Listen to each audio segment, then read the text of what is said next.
Okay, so we now have a basic title block set up in the Model tab. What we need to do now is we need to make this title block into an AutoCAD block to utilize those attributes that we've placed here in the bottom right hand corner of the title block. So we need to create an AutoCAD block. There is a block panel here on the Home tab on the ribbon, and as you can see there, we've got create a block definition from selected objects. You can also go to the Insert tab, and in the block panel here you've also got create there. It will open up the block definition dialog box. Now there's a lot in here and you don't actually need to see any of the title block underneath, so I'm just going to place that block definition dialog box there.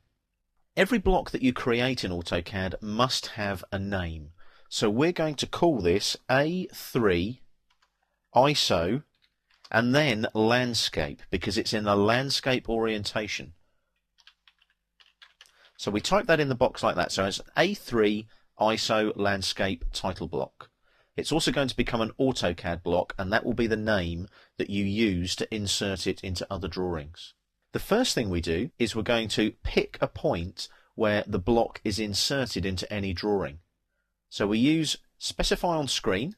We tick the box there, or we can go and pick the point ourselves. Pick insertion base point. This will actually close out the block definition dialog box temporarily and allow us to pick a point. Make sure you get the corner there of your sheet of paper. It should be 0, 0 anyway, but use the endpoint snap just to be on the safe side. So I go there to the endpoint snap and I left click. Notice the value should be X, Y and Z 0, because we originally placed that original rectangle at 0, 0, didn't we? Way back when. So we've got our base point.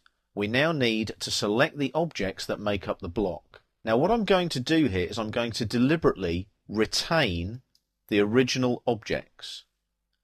And I'm going to click here, select objects, and I'm going to select all of the objects by clicking here, left click, drag the green crossing window around all of the objects, and left click again. That selects everything. I then press enter, and what it gives me is 24 objects. Now I'm deliberately going to retain the original objects. I'm not going to make it annotative. I am going to scale uniformly to allow for uniform scaling in the X and Y direction. I'm also going to allow exploding in case I need to explode the block back to its original objects to create a different block. The block unit is millimeters. We're working in a millimeters metric drawing, and I'm not going to open it in the block editor, so I untick that box there. We will look at the block editor later. I now click on OK.